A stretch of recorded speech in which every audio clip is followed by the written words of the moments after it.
আসসালামু আলাইকুম সম্মানিত ভিউয়ার্স, দেশ এবং দেশের বাইরের, কাছের এবং দূরের সকলকে জানাচ্ছি আমার অন্তরের অন্তরস্থল থেকে ভালোবাসা এবং শুভেচ্ছা। সেই সাথে জানাচ্ছি ঈদুল আজহার শুভেচ্ছা, ঈদ মোবারক। অনেকেই আমার ওই গজলটা বারবার শুনতে চেয়েছেন, আমি আপনাদের খেদমতে বলছি। আমাদের গ্রামের ভাষায় বলে, জিলহজের ওই চাঁদ উঠেছে, দরবার হলো শুরু, হাদিস মতে পাওয়া গেল 7 জনে এক গরু। জিলহজের ওই চাঁদ উঠেছে, দরবার হলো শুরু, হাদিস মতে পাওয়া গেল 7 জনে এক গরু।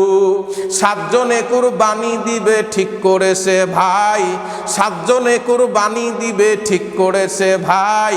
উঁচা মোটা গরু কেন গোস্ত বেশি পায়। এই বলিয়া 7 জনে বাজারেতে গেল, এই বলিয়া 7 জনে বাজারেতে গেল, উঁচা মোটা গরু কেনে কুরবানি করিল। ঈদের নামাজ পড়ে এসে জবাই করলো গরু, ঈদের নামাজ পড়ে এসে জবাই করলো গরু। সেখান থেকে কেবলমাত্র ঝগড়াঝাটি শুরু। সলিমউদ্দিন চোখ ইশারায় কলিমউদ্দিনকে বলে, মগজার কলজা কাম্বা বটির পিঠির তলে। কলিম বলে, ও সলিম ভাই সত্য কথা বটে। সলিম বলে, ও কলিম ভাই সত্য কথা বটে।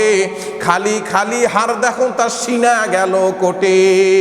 আরে হার হাড্ডি সোগে আছে, সিনা কাম্বা নাই।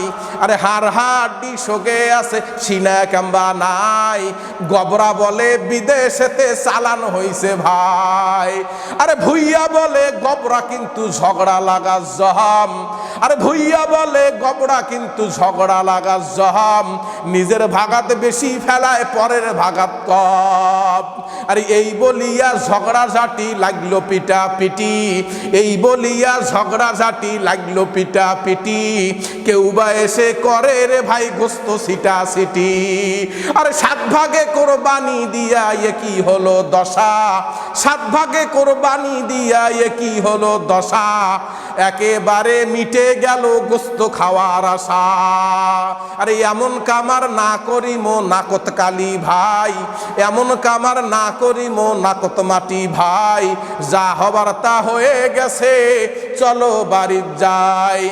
কোরবানি নিয়ে নাশকতা আর না, আর না। কোরবানি শুধুমাত্র একমাত্র কেবলমাত্র আল্লাহর খুশির, আল্লাহর রাজির উদ্দেশ্যেই যেন হয়।